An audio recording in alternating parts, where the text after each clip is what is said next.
Hi all, എല്ലാവർക്കും നമസ്കാരം. എല്ലാവർക്കും മിനിസ്റ്റേഴ്സ് അക്കാഡമിയിലേക്ക് സ്വാഗതം. ശ്രദ്ധിക്കുക, നിലവിൽ നമ്മുടെ കേരള PSCയുമായി ബന്ധപ്പെട്ട് കുറച്ച് ദിവസങ്ങൾക്ക് മുന്നേ ഒരു കാലണ്ടർ വന്നിരുന്നു, അല്ലെ, ജൂലൈ മാസത്തെ.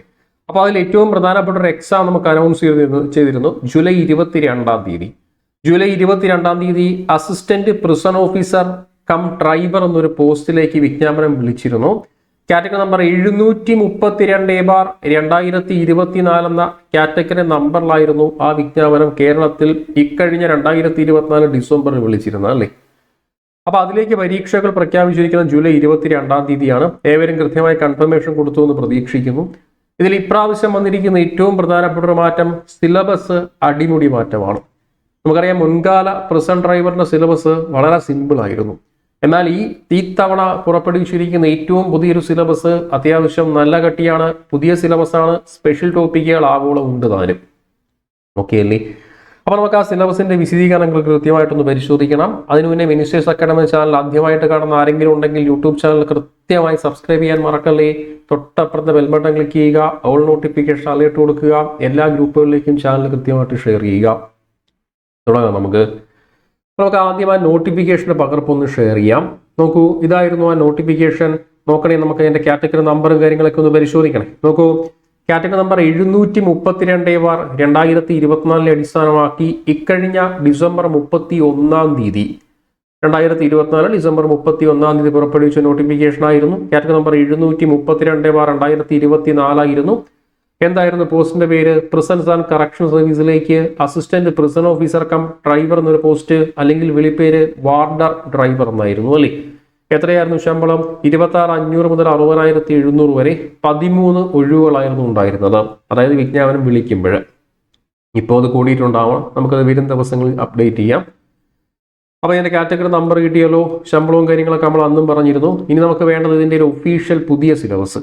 നോക്കൂ, ഇതാണ് ഇതിന്റെ ഒരു സിലബസ് എന്ന് പറയുന്നത്. ഇതാണ് കേരള PSC പുറത്തുവിട്ട ഏറ്റവും പുതിയൊരു സിലബസ്. വിശദീകരണങ്ങൾ നമുക്കൊന്ന് പരിശോധിക്കാം. ആദ്യം കാറ്റഗറി നമ്പർ ശരിയാണോ ചെക്ക് ചെയ്തേ. നോക്കൂ, ഹെഡിങ് വായിച്ചു നോക്കിയേ. Detail syllabus for the selection of the post of assistant prison officer driver, category number 732/2024 എന്നാണ് പറഞ്ഞിരിക്കുന്നത്, അല്ലേ. നോക്കാം, അതിൽ ആദ്യം പറഞ്ഞിരിക്കുന്നു ചരിത്രം എത്ര മാർക്കാണ്? ചരിത്രം 4 മാർക്കിന് കൊടുത്തിട്ടുണ്ട്. ഭൂമിശാസ്ത്രമോ അല്ലെങ്കിൽ ജോഗ്രഫിയോ അതും 4 മാർക്ക്.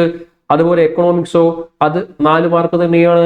അതുപോലെ തന്നെ ഇന്ത്യൻ കോൺസ്റ്റിറ്റ്യൂഷനോ അത് കൊടുത്തിരിക്കുന്നത് 6 മാർക്കിനാണ്. അതുപോലെ തന്നെ കേരളവും ഭരണ സംവിധാനങ്ങളും എത്ര മാർക്കാം? 2 മാർക്കിനാണ്. ജീവശാസ്ത്രമോ ഭോജനാരോഗ്യമോ അത് 3 മാർക്കിന്. അതുപോലെ ഭൗതിക ശാസ്ത്രമോ അല്ലെങ്കിൽ ഫിസിക്സോ 2 മാർക്കിന്. രസതന്ത്രമോ അതും 2 മാർക്കിന്. പിന്നെ ഉള്ളത് കലാകായികം സാഹിത്യ സംസ്കാരമോ അത് 3 മാർക്കിനാണ് കൊടുത്തിരിക്കുന്നത്. കറണ്ട് അഫെയർ ആനുകാലിക വിഷയങ്ങൾ 10 മാർക്കിനാണ് കൊടുത്തിരിക്കുന്നത്. അതുപോലെ Q&A റീസണിങ്ങോ അതും കൊടുത്തിരിക്കുന്നത് 10 മാർക്കിനാണ്. അതുപോലെ തന്നെ സ്പെഷ്യൽ ടോപ്പിക്, ഏറ്റവും പ്രധാനം, സ്പെഷ്യൽ ടോപ്പിക് കൊടുത്തിരിക്കുന്നത് 20 മാർക്കിനാണ്. ജയിലുമായി ബന്ധപ്പെട്ട സ്പെഷ്യൽ ടോപ്പിക്കാണ്. അതിന്റെ ഡീറ്റെയിൽ നമ്മൾ ഇപ്പൊ തന്നെ താഴോട്ട് സ്ക്രോൾ ചെയ്ത് പോകുമ്പോൾ വിശദീകരിച്ച സിലബസിൽ കാണാൻ കഴിയും. അപ്പോൾ സ്പെഷ്യൽ ടോപ്പിക് എന്ന് പറഞ്ഞ തസ്തികകളിൽ ജോലിയുമായി ബന്ധപ്പെട്ട ഒരു 20 മാർക്കിന്റെ ചോദ്യങ്ങളാണ്. പിന്നെ ഒരു ഡ്രൈവിംഗ് ആണ്. കാരണം അസിസ്റ്റന്റ് പ്രിസൺ ഓഫീസർ വിത്ത് ഡ്രൈവർ എന്നൊരു പോസ്റ്റാണ്. ഡ്രൈവിംഗ് ലൈസൻസ് അടിസ്ഥാനമാക്കിയ ചോദ്യങ്ങൾ 30 മാർക്ക്. ആലോചിക്കുക, നേരത്തെ നമുക്ക് കേരള PSCയിൽ ഇത് 2 വിളിച്ചിരുന്നത്. അസിസ്റ്റന്റ് പ്രിസൺ ഓഫീസർ വേറൊരു നോട്ടിഫിക്കേഷൻ, ഡ്രൈവർ പ്രിസൺ ഡ്രൈവർ എന്ന പേരിൽ മറ്റൊരു നോട്ടിഫിക്കേഷൻ ആയിരുന്നു 2020-21 സമയങ്ങളിൽ വിളിച്ചിരുന്നത്. ഇപ്രാവശ്യം ആദ്യമായിട്ടാണ് കേരള PSC ഇത് മിക്സ് ചെയ്ത് വിളിക്കുന്നത്, അല്ലെ. അസിസ്റ്റന്റ് പ്രിസൺ ഓഫീസർ വിത്ത് ഡ്രൈവർ എന്നൊരു പോസ്റ്റ്. അതാണ് സിലബസിന്റെ കാഠിന്യം കുറച്ച് കൂട്ടിയെന്ന് പ്രതീക്ഷിക്കുന്നു. എനിവേ ശ്രദ്ധിക്കണം, സ്പെഷ്യൽ ടോപ്പിക്ക് 50 മാർക്കിന് ഉറപ്പിക്കാൻ കഴിയും.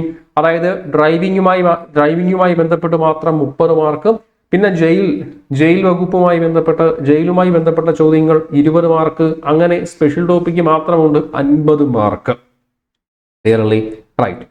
ഇനി വിശദീകരിച്ച സിലബസ് നോക്കാം. നോക്കൂ, വിശദമായ സിലബസ് നമുക്കൊന്ന് പരിശോധിക്കാം. ആദ്യം പറയുന്നു പൊതുവിജ്ഞാനത്തിൽ 4 മാർക്കാണ്. ആ 4 മാർക്കിൽ കേരളം, യൂറോപ്യന്മാരുടെ വരവ്, യൂറോപ്യന്മാരുടെ സംഭാവന, മാർത്താണ്ഡവർമ്മ മുതൽ ശ്രീധര തിരുനാൾ വരെ, തിരുവിതാംകൂറിന്റെ ചരിത്രം, സാമൂഹ്യ മത നവോത്ഥാന പ്രസ്ഥാനങ്ങൾ, കേരളത്തിലെ ദേശീയ പ്രസ്ഥാനങ്ങൾ, കേരള ചരിത്രത്തിന്റെ സാമൂഹ്യ സാഹിത്യ സ്രോതസ്സുകൾ, ഐക്യ കേരള പ്രസ്ഥാനം, 1956 ശേഷമുള്ള കേരളത്തിന്റെ അവസ്ഥ, അങ്ങനെ കേരള ഹിസ്റ്ററി കടന്നു പോകുമ്പോൾ മുന്നോട്ട് പോകുന്നു. അടുത്തയാറാം ഇന്ത്യൻ ഹിസ്റ്ററിയാണ്. ഇന്ത്യയിലെ രാഷ്ട്രീയ ചരിത്രം, ബ്രിട്ടീഷ് ആധിപത്യം, ഒന്നാം സ്വാതന്ത്ര്യ സമരം, ഇന്ത്യൻ നാഷണൽ കോൺഗ്രസിന്റെ രൂപീകരണം, സ്വദേശി പ്രസ്ഥാനം, സാമൂഹിക പരിഷ്കരണ പ്രസ്ഥാനങ്ങൾ, വർത്തമാന പത്രങ്ങൾ, സ്വതന്ത്രകാല ചരിത്രത്തെ സാഹിത്യവും സമരങ്ങളും, അതുപോലെ തന്നെ ഗാന്ധിജിയെക്കുറിച്ച് പഠിക്കണം. സ്വാതന്ത്ര്യാനന്തര കാലഘട്ടം, സംസ്ഥാനങ്ങളുടെ പുനഃസംഘടന, ശാസ്ത്ര വിദ്യാഭ്യാസ സാങ്കേതിക മേഖലയിലെ പുരോഗതി, വിദേശ നയം, ഇങ്ങനെയുണ്ട്. നമുക്ക് പഠിക്കണം. ഇന്ത്യൻ ഹിസ്റ്ററി പഠിക്കണം അല്ലേ? കഴിഞ്ഞില്ല, വീണ്ടും മുന്നോട്ടെടുത്ത വേൾഡ് ഹിസ്റ്ററിയാണ്. വേൾഡ് ഹിസ്റ്ററിയുമായി ബന്ധപ്പെട്ട് ഇംഗ്ലണ്ടിലെ മഹത്തായ വിപ്ലവം, അമേരിക്കൻ സ്വാതന്ത്ര്യ സമരം, French revolution, Russian revolution, Chinese revolution, രണ്ടാം ലോക മഹായുദ്ധം പോലുള്ള കാര്യങ്ങളെ പഠിക്കേണ്ടതായിട്ടുണ്ട്. അങ്ങനെ കടന്നു പോകുന്നു. ഇന്ത്യൻ ഹിസ്റ്ററി എത്ര മാർക്കായിരുന്നു? 4 മാർക്കാണ്. ഇന്ത്യൻ അല്ല, മൊത്തത്തിൽ ചരിത്രം 4 മാർക്കാണ്. ആ 4 മാർക്കിന് 3 ടോപ്പിക്കുകൾ കവർ ചെയ്യേണ്ടതായിട്ടുണ്ട്. 1 Kerala history, 2 Indian history, 3 world history. 3 type of ഹിസ്റ്ററിയും കൂടെ ചേർത്ത് 4 മാർക്കാണെന്ന് മറക്കരുത്. പിന്നെയുള്ളത് ഭൂമിശാസ്ത്രം 4 മാർക്ക്. സിലബസിനെ കൃത്യമായിട്ട് മനസ്സിലാക്കുക, മാർക്ക് ഡിസ്ട്രിബ്യൂഷൻ മനസ്സിലാക്കി പ്രയോറിറ്റി കൊടുത്ത് പഠിക്കുക. സമയം നമുക്ക് വളരെ കുറവായതുകൊണ്ട് തന്നെ പ്രയോറിറ്റൈസ് ചെയ്ത് മാത്രം പഠിക്കുകയാണ് ഞാൻ മാർക്കിനെ കൃത്യമായി ഹൈലൈറ്റ് ചെയ്യുന്നത്. അടുത്ത ഭൂമിശാസ്ത്രം 4 മാർക്കാണ്. ആ 4 മാർക്കിന് നിങ്ങൾ ആദ്യം പഠിക്കേണ്ടത് വേൾഡ് ജോഗ്രഫിയാണ്. ഭൂമിശാസ്ത്രത്തിന്റെ അടിസ്ഥാന തത്വങ്ങൾ, ഭൂമിയുടെ ഘടന, അന്തരീക്ഷം, പാറ, ഉപരിതലം, ആഗോള പ്രശ്നങ്ങൾ, മലിനീകരണം, മാപ്പുകൾ, ഭൂമിശാസ്ത്രപരമായ വിവര സംവിധാനം, മഹാസമുദ്രങ്ങൾ, സമുദ്രചലനങ്ങൾ, ഭൂഖണ്ഡങ്ങൾ, ലോഹരാഷ്ട്രങ്ങളും അവയുടെ സവിശേഷതകളും. ഇങ്ങനെ ഭൂമിശാസ്ത്രം 4 മാർക്കുണ്ട്. ഭൂമിശാസ്ത്രം കഴിഞ്ഞില്ല. 4 മാർക്കിന് ആദ്യ ടോപ്പിക്കാണ് വേൾഡ് ഹിസ്റ്ററി എന്ന് പറയുന്നത്. പിന്നെ ഇന്ത്യൻ വേൾഡ് ഹിസ്റ്ററി അല്ല, വേൾഡ് ജോഗ്രഫി. പിന്നെയുള്ളത് എന്താ? ഇന്ത്യൻ ജോഗ്രഫിയാണ്. അപ്പോൾ 3 തരത്തിലെ ജോഗ്രഫി ചേർത്തിട്ടാണ് 4 മാർക്ക് എന്ന് മറക്കരുത്. അപ്പൊ അതിന് ആദ്യം പറഞ്ഞു വേൾഡ് ജോഗ്രഫി, രണ്ടാമത് ഇന്ത്യൻ ജോഗ്രഫി ഷെയർ ചെയ്യുന്നു. ഇന്ത്യയിലെ ഭൂപ്രകൃതി, സംസ്ഥാനങ്ങൾ, അവയുടെ പ്രത്യേകതകൾ, ഉത്തര പർവ്വത മേഖല, നദികൾ, ഉത്തര മഹാസമുദ്രം, ഉപദ്വീപീയ പീഠഭൂമി, തീരദേശം, കാലാവസ്ഥ, സ്വാഭാവിക സസ്യപ്രകൃതി, കൃഷി, ധാതുക്കൾ, വ്യവസായം, ഊർജ്ജ സ്രോതസ്സുകൾ, റോഡ്, ജല റെയിൽ ഗതാഗതങ്ങൾ, വ്യോമഗതാഗതങ്ങളൊക്കെ ചേർത്തിട്ട് ട്രാൻസ്പോർട്ടേഷനാണ് ഉദ്ദേശിക്കുന്നത്. അങ്ങനെ ഇന്ത്യൻ ജോഗ്രഫി കഴിഞ്ഞ് മുന്നോട്ട് പോകുമ്പോൾ വീണ്ടും ഉണ്ട് കേരള ജോഗ്രഫി. കേരളത്തിലെ ഭൂപ്രകൃതി, ജില്ലകൾ, സവിശേഷതകൾ, നദികൾ, കേരളത്തിലെ കാലാവസ്ഥ, കേരളത്തിലെ സസ്യങ്ങൾ, വന്യജീവികൾ, കേരളത്തിലെ കൃഷിയും ഗവേഷണ സ്ഥാപനങ്ങളും, കേരളത്തിലെ ധാതുക്കളും വ്യവസായവും, കേരളത്തിലെ ഊർജ്ജ സ്രോതസ്സുകൾ, കേരളത്തിലെ റോഡ്, ജല, റെയിൽ, വ്യോമഗതാഗത സംവിധാനങ്ങൾ, കേരള ട്രാൻസ്പോർട്ടേഷൻ. ഇങ്ങനെ 3 തരത്തിലെ ജോഗ്രഫിയാണ്. 1 വേൾഡ് ജോഗ്രഫി നമ്മൾ കണ്ടിരുന്നു അല്ലേ? 1 world geography, 2 Indian geography, 3 Kerala geography. 3 കൂടെ ചേർത്തിട്ടാണ് 4 മാർക്ക് എന്ന് പറയുന്നത്, മറക്കരുത്. പിന്നെയുള്ളത് എക്കണോമിക്സ് ആണ്. 4 മാർക്കിനാണ് കൊടുത്തിരിക്കുന്നത്. അവിടെ ഇന്ത്യ, സാമ്പത്തിക രംഗം, പഞ്ചവത്സര പദ്ധതികൾ, പ്ലാനിംഗ് കമ്മീഷൻ, നീതി ആയോഗ്, നവസാമ്പത്തിക പരിഷ്കാരങ്ങൾ, ധനകാര്യ സ്ഥാപനങ്ങൾ, കാർഷിക വിളകൾ, ധാതുക്കൾ, ഹരിത വിപ്ലവം. അങ്ങനെ എക്കണോമിക്സ് 4 മാർക്കിനുണ്ട്. വീണ്ടും മുന്നോട്ട് പോകുന്ന ഇന്ത്യൻ കോൺസ്റ്റിറ്റ്യൂഷനാണ്. ഈ കോൺസ്റ്റിറ്റ്യൂഷനുമായി ബന്ധപ്പെട്ട് നമുക്ക് എത്ര മാർക്കാണ്? 6 മാർക്കാണ് കൊടുത്തിരിക്കുന്നത്. ഭരണഘടന നിർമ്മാണ സമിതി, ആമുഖം, പൗരത്വം, മൗലിക അവകാശങ്ങൾ, നിർദ്ദേശ തത്വങ്ങൾ, മൗലിക കടമകൾ, ഗവൺമെന്റിന്റെ ഘടകങ്ങൾ, പ്രധാനപ്പെട്ട ഭരണഘടന ഭേദഗതികൾ 42, 44, 52, 73, 74, 86, 91. പിന്നെ പഞ്ചായത്ത് രാജ്, ഭരണഘടനാ സ്ഥാപനങ്ങൾ, അവയുടെ ചുമതലകളും, union list, state list, concurrent list. അപ്പോൾ ആ ടോപ്പിക്ക് മാത്രം പഠിക്കുക. 6 മാർക്കാണ്. കാരണം കോൺസ്റ്റിറ്റ്യൂഷനിലെ ആഴങ്ങളിലേക്ക് പോകണ്ട, പറഞ്ഞിരിക്കുന്ന ടോപ്പിക്കിൽ മാത്രം അത് തന്നെ അത്യാവശ്യമുണ്ട്. അപ്പോൾ ഇന്ത്യൻ കോൺസ്റ്റിറ്റ്യൂഷൻ 6 മാർക്കാണ്. സമയം കുറവായതുകൊണ്ട് നിങ്ങൾ മാർക്ക് കൃത്യമായിട്ട് പരിശോധിക്കണം. അതായത് സമയം കുറവെന്ന് പറഞ്ഞാൽ പഠിക്കാൻ, കാരണം ജൂലൈ 22 എക്സാമാണ്. അപ്പോൾ അതുകൊണ്ട് നിങ്ങൾ സ്പെസിഫൈഡ് ആയിട്ടുള്ള ടോപ്പിക്കുകൾ മാത്രം പഠിക്കുക. സിലബസിൽ പറഞ്ഞേക്കുന്ന ടോപ്പിക്കുകൾ മാത്രം പഠിച്ചാൽ മതി. മാർക്ക് കൃത്യമായി പരിശോധിക്കണം. കോൺസ്റ്റിറ്റ്യൂഷൻ ഒഴിവാക്കരുത്, കാരണം 6 മാർക്കുണ്ട്. അടുത്തത് ഇന്ത്യൻ ഭരണവും ഭരണ സംവിധാനങ്ങളും 2 മാർക്കാണ്. ആ 2 മാർക്കിന് കേരളം, സംസ്ഥാന സിവിൽ സർവീസ്, ഭരണഘടനാ സ്ഥാപനങ്ങൾ, വിവിധ കമ്മീഷനുകൾ, സാമൂഹിക സാമ്പത്തിക വാണിജ്യ ആസൂത്രണ അടിസ്ഥാന വിവരങ്ങൾ, ദുരന്ത നിവാരണ അതോറിറ്റി, തണ്ണീർത്തട സംരക്ഷണം, തൊഴിലും ജോലിയും, ദേശീയ ഗ്രാമീണ തൊഴിൽ പദ്ധതികൾ, ഭൂപരിഷ്കരണങ്ങൾ, സ്ത്രീകൾ, കുട്ടികൾ, മുതിർന്ന പൗരന്മാർ എന്നിവരുടെ സംരക്ഷണം, സാമൂഹിക ക്ഷേമം, സാമൂഹിക സുരക്ഷിതത്വം, കേരളവും കേരള ഭരണ സംവിധാനങ്ങളും 2 മാർക്കിനാണ്. വീണ്ടും മുന്നോട്ട് പോകുന്നു. അടുത്ത പരിചയപ്പെടാം. ബയോളജി അല്ലെങ്കിൽ ജീവശാസ്ത്രമാണ് കൊടുത്തിരിക്കുന്നത്. 3 മാർക്കിനാണ്. ആ 3 മാർക്കിന് ആദ്യം പഠിക്കേണ്ടത് ഹ്യൂമൻ ബോഡി, വിറ്റാമിൻ, ജീവകങ്ങളും ധാതുക്കളും, അതുപോലെ സാംക്രമിക രോഗങ്ങളും രോഗകാരികളും, അതുപോലെ കേരളത്തിലെ ആരോഗ്യക്ഷേമ പ്രവർത്തനങ്ങൾ, ജീവിതശൈലി രോഗങ്ങൾ, അടിസ്ഥാന ആരോഗ്യ വിജ്ഞാനം, അതുപോലെ പരിസ്ഥിതിയും പരിസ്ഥിതി പ്രശ്നങ്ങളും. ക്ലിയർ? വീണ്ടും മുന്നോട്ട് പോകുന്നു. അടുത്ത എന്താ? ഭൂമിശാസ്ത്രം അല്ലെങ്കിൽ ഫിസിക്സ് ആണ്. 2 മാർക്ക്. ഭൗതികശാസ്ത്രത്തിന്റെ ശാഖകൾ, ദ്രവ്യം, ചലനം, ന്യൂട്ടന്റെ ചലന നിയമങ്ങൾ, അതേപോലെ പ്രകാശവുമായി ബന്ധപ്പെട്ട ലെൻസും ദർപ്പണവും മഴവില്ലും റേസുകളെ കുറിച്ചും ഫോട്ടോ ഇലക്ട്രിക് എഫക്റ്റുകളെ കുറിച്ചും പഠിക്കേണ്ടതായിട്ടുണ്ട്. പിന്നെയുള്ളത് ശബ്ദമാണ്. ശബ്ദവുമായിട്ട് ബന്ധപ്പെട്ട് വിവിധതരം തരംഗങ്ങൾ, വ്യത്യസ്ത മാധ്യമങ്ങളിൽ പ്രകാശത്തിന്റെ പ്രവേഗം, അനുരണനം, ആവർത്തന, പ്രതിപതനം.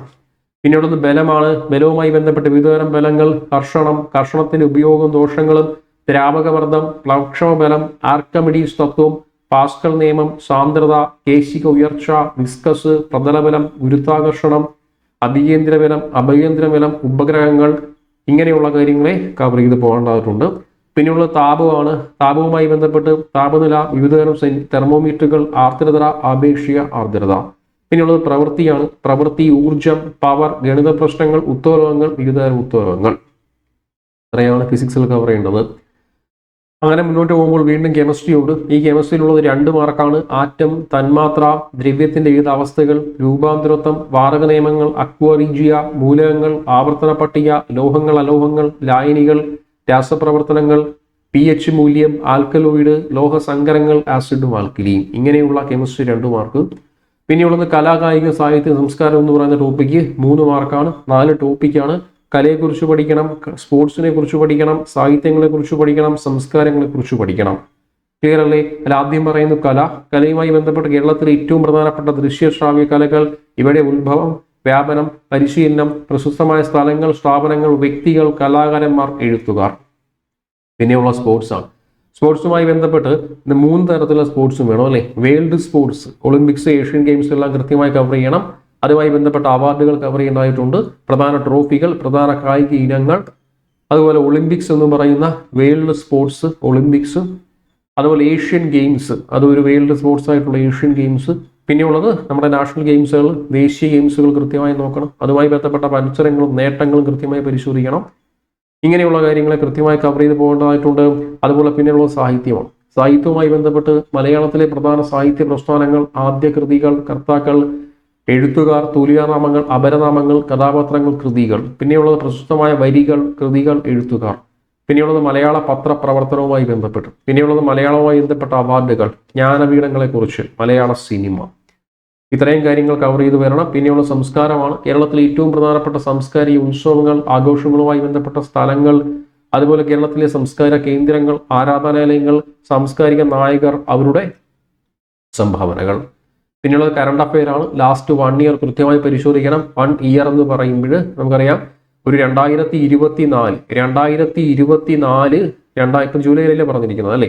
ഇപ്പൊ 2024 മെയ് മുതൽ 2025 മെയ് വരെയുള്ള കറണ്ട് അഫെയറെങ്കിലും ഏറ്റവും കുറഞ്ഞത് നിങ്ങൾ അറിഞ്ഞിരിക്കണം. ഇപ്പൊ 2024 മെയ് മുതൽ 2025 വരെയുള്ള ഒരു വർഷത്തെ കറണ്ട് അഫെയർ കൃത്യമായി അറിയേണ്ടതായിട്ടുണ്ട്. പിന്നെയുള്ളത് മാത്സ് ആൻഡ് റീസണിംഗ് ആണ്. മാത്സുമായി ബന്ധപ്പെട്ട 5 മാർക്കാണ്. 10 മാർക്കാണ് മാത്സ് ആൻഡ് റീസണിംഗ് ഉള്ളത്.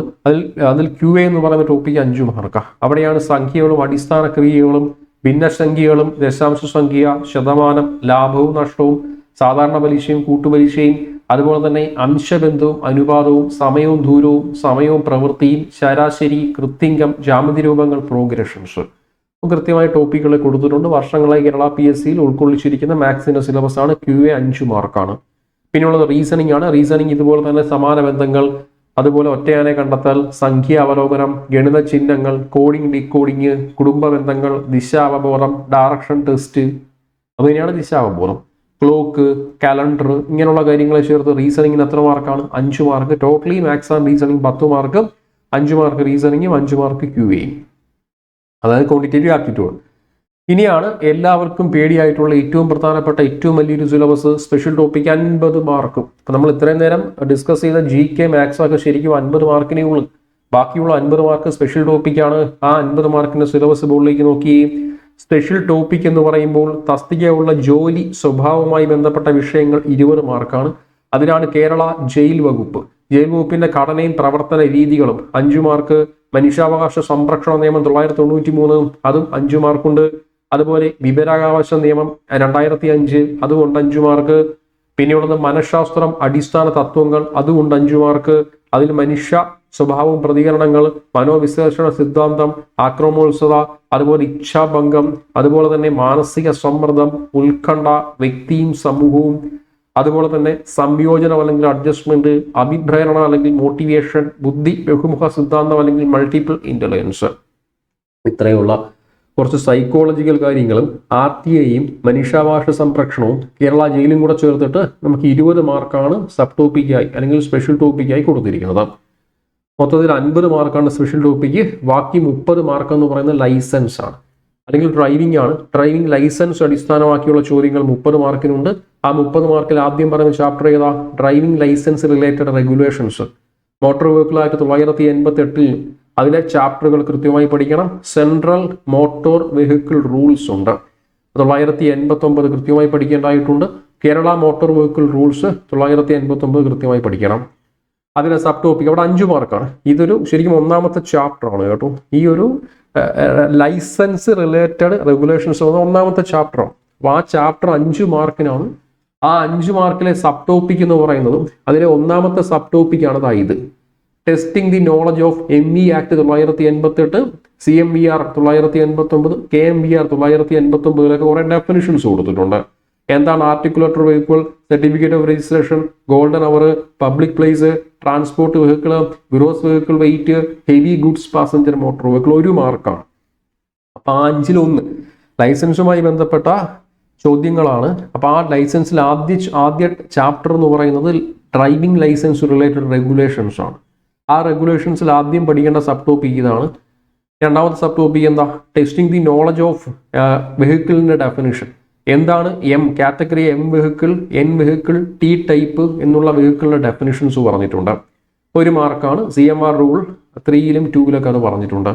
പിന്നെയുള്ളത് ക്വസ്റ്റ്യൻസ് ഫ്രം മോട്ടോർ വെഹിക്കിൾസ് ആയിട്ട് 988. Check the knowledge of sessions 3, 4, 5, 6, 10, 14, 15, 18, 20, 21. അതിൽ ശ്രദ്ധിക്കണം, ആ പറഞ്ഞിരിക്കുന്ന സെഷൻസ് മാത്രം മതി.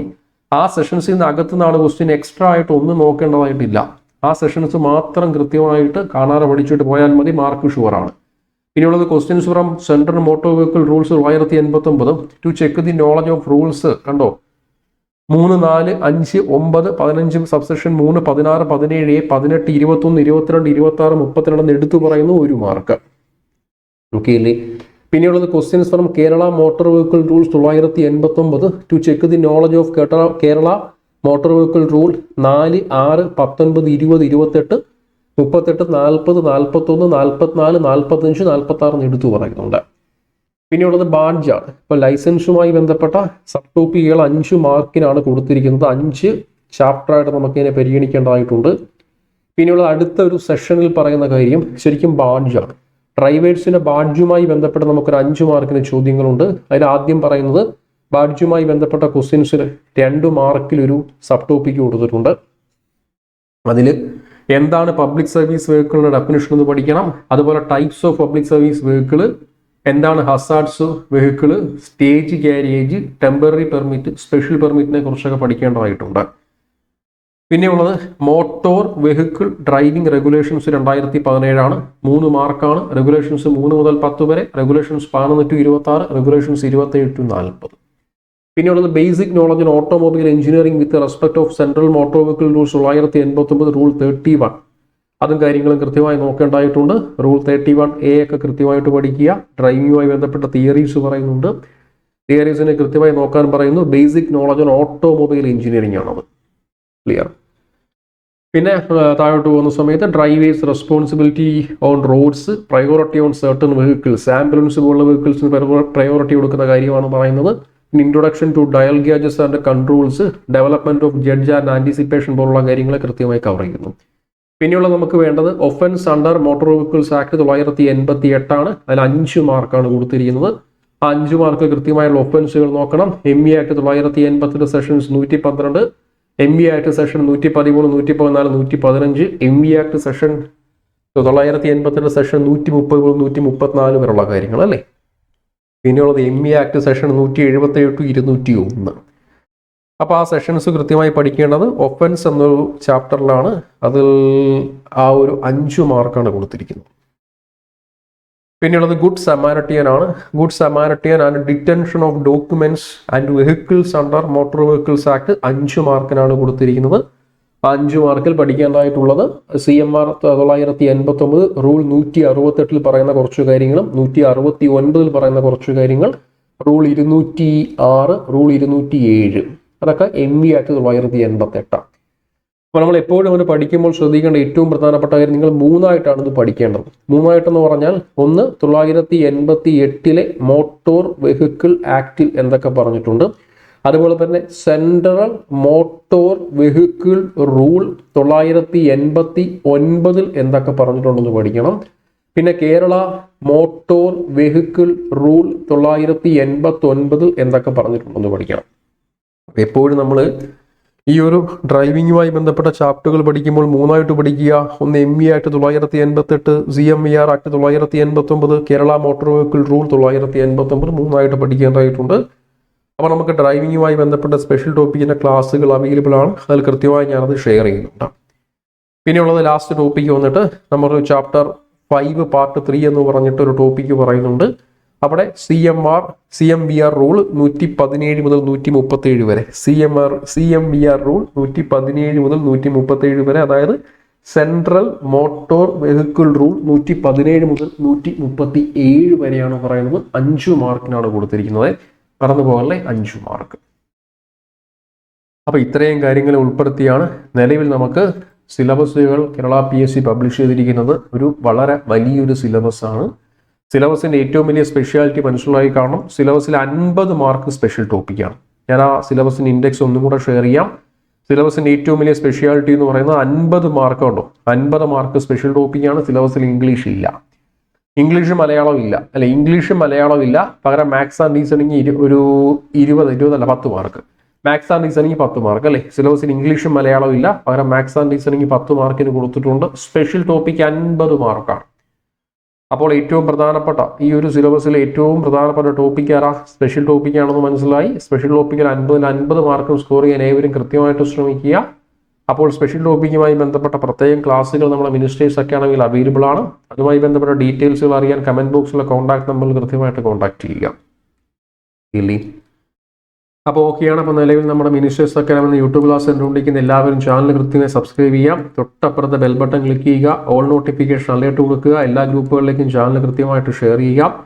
എന്തെങ്കിലും ഡൗട്ടുകൾ നമ്മൾ ഈ പറഞ്ഞതുമായി ബന്ധപ്പെട്ടോ, കേരളത്തിലെ മറ്റേതെങ്കിലും പരീക്ഷകളുമായി ബന്ധപ്പെട്ടോ എന്തെങ്കിലും ഡൗട്ടുകളോ ആശയക്കുഴപ്പമോ ഉണ്ടെങ്കിൽ കൃത്യമായി കോൺടാക്ട് ചെയ്യാം. കമന്റ് ബോക്സിൽ കോൺടാക്ട് നമ്പർ കൊടുത്തിട്ടുണ്ട്. ഡിസ്ക്രിപ്ഷൻ ബോക്സിലും കമന്റ് ബോക്സിലും കോൺടാക്ട് നമ്പർ 8281008055 എന്നൊരു കോൺടാക്ട് നമ്പറുണ്ട്. അതിലേക്ക് വാട്സാപ്പ് ചെയ്യുക. വിളിക്കാനും കഴിയും, പക്ഷേ വിളിച്ചാൽ ഏതെങ്കിലും ഒരു ഓഫ്ലൈൻ ക്ലാസ്സിലായിരിക്കും, ഞാൻ എടുക്കാൻ കഴിഞ്ഞെന്ന് വരില്ല. അപ്പോൾ അതുകൊണ്ട് കൃത്യമായിട്ട് വാട്സാപ്പ് ചെയ്യുകയാണെങ്കിൽ കാണുന്നവർക്ക് കൃത്യമായി റിപ്ലൈ തന്നേക്കാം. അതുപോലെ തന്നെ ബാച്ചുകൾ അവൈലബിൾ ആണ്. നിലവിൽ പ്രസന്റ് ഡ്രൈവറുമായി ബന്ധപ്പെട്ട് സ്പെഷ്യൽ ടോപ്പിക്കിന്റെ സ്പെഷ്യൽ ബാച്ചുകൾ അവൈലബിൾ ആണ്. 50 മാർക്ക് ഉറപ്പിക്കാൻ കഴിയുന്ന 50 മാർക്ക് ജയിൽ വകുപ്പുമായി ബന്ധപ്പെട്ടും ഡ്രൈവിംഗ് ടോപ്പിക്കുമായി ബന്ധപ്പെട്ടുള്ള സ്പെഷ്യൽ ടോപ്പിക്കിന്റെ 50 മാർക്കിന്റെ സ്പെഷ്യൽ ബാച്ചുകൾ അവൈലബിൾ ആണ്. അതിലേക്ക് ജോയിൻ ചെയ്യാൻ താല്പര്യം ഉണ്ടെങ്കിൽ കൃത്യമായിട്ട് ഈ നമ്പറിൽ തന്നെ അഡ്മിഷൻ എടുക്കുന്ന നമ്പർ ഇതേ നമ്പറാണ്. ഇതിലേക്ക് കൃത്യമായിട്ട് വാട്സാപ്പ് ചെയ്യുക അല്ലെങ്കിൽ കോൺടാക്ട് ചെയ്യുക. 8281008055 എന്നൊരു വാട്സാപ്പ് നമ്പറും അതുപോലെ തന്നെ ഒരു ഫ്രീ ടെലിഗ്രാം ഗ്രൂപ്പ് ഉണ്ട്. അപ്പോൾ ഈ ഗ്രൂപ്പ് എന്ന് പറഞ്ഞാൽ കൃത്യമായിട്ട് നമ്മൾ യൂട്യൂബിൽ ചെയ്ത എല്ലാ വീഡിയോസിൻ്റെയും ഒരു ലിങ്ക് ഈ ഗ്രൂപ്പിലേക്കും ഷെയർ ചെയ്യുന്നതായിരിക്കും. ഇതുമായി ബന്ധപ്പെട്ട എന്തെങ്കിലും ഒഫീഷ്യൽ PDF ഡേറ്റാസ് ഉണ്ടെങ്കിൽ അതും ഈ ഗ്രൂപ്പിലേക്ക് ഷെയർ ചെയ്യുന്നതായിരിക്കും. അത് ലഭ്യമാകാൻ ഒരു ഫ്രീ ടെലിഗ്രാം ഗ്രൂപ്പ് അവൈലബിൾ ആണ്. അപ്പോൾ ഈ ഗ്രൂപ്പിൻ്റെ വിശദാംശങ്ങളും ഈ ഒരു ഗ്രൂപ്പ് വാട്സാപ്പ് നമ്പർ തുടങ്ങിയ എല്ലാ വിശദാംശങ്ങളും കമന്റ് ബോക്സിലും ഡിസ്ക്രിപ്ഷൻ ബോക്സിലും അവൈലബിൾ ആണ്. ഈ വീഡിയോയുടെ കമന്റ് ബോക്സിലും ഡിസ്ക്രിപ്ഷൻ ബോക്സിലും തന്നെ അവൈലബിൾ ആണ്. അപ്പോൾ അവിടുന്ന് കൃത്യമായിട്ട് അത് കളക്ട് ചെയ്യുക. ബാക്കി എല്ലാ ഡീറ്റെയിൽസും വരുന്ന ദിവസങ്ങൾ അപ്ഡേറ്റ് ചെയ്യാം. ചാനൽ കൃത്യമായി സബ്സ്ക്രൈബ് ചെയ്ത് ബെൽ ബട്ടൺ കൊടുത്തിരിക്കണം. എന്നാൽ മാത്രമേ ഇതുമായി ബന്ധപ്പെട്ട ഫർദർ അപ്ഡേഷൻസും കേരളത്തിലെയും ഇന്ത്യയിലെയും കംപ്ലീറ്റ് എക്സാംസിനെയും ഫർദർ അപ്ഡേഷൻസ് നിങ്ങൾക്ക് ലഭ്യമാവുകയുള്ളൂ. ഓക്കെ അല്ലേ? ബാക്കി എല്ലാ ഡീറ്റെയിൽസും വരും ദിവസങ്ങൾ അപ്ഡേറ്റ് ചെയ്യാം. അതുപോലെ എല്ലാ ഡൗട്ടുകളും കമന്റ് ബോക്സിൽ കമൻറ്റായി രേഖപ്പെടുത്തുക. ഓക്കെ ആണേ? Okay, thank you.